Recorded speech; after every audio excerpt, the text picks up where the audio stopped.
Hours, the U.S. Supreme Court will begin hearing arguments on two First Amendment cases, and one of them has a local tie to Georgetown University.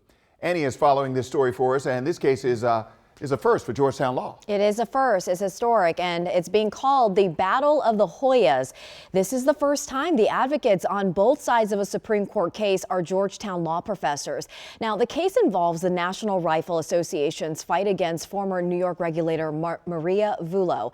But the twist is it implicates free speech, not the Second Amendment. And at issue, Vullo allegedly sent letters urging banks and insurers to cut ties with the NRA in the wake of the deadly Parkland school shooting in 2018. The NRA claims Vullo's actions amount to coercion, in violation of the First Amendment. The face-off puts the ACLU's David Cole against his Georgetown colleague Neil Katyal.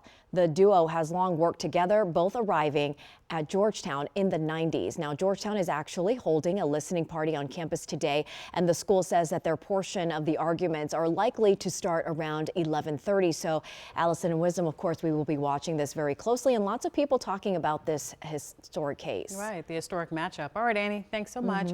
And we mentioned, Annie mentioned that case was one of two First Amendment cases being heard today. The other involves the federal government's request that social media companies curb the spread of what is deemed to be COVID misinformation. Thousands of free speech advocates from across the nation are expected to rally today outside the Supreme Court. They are expected to be there as early as 9 a.m.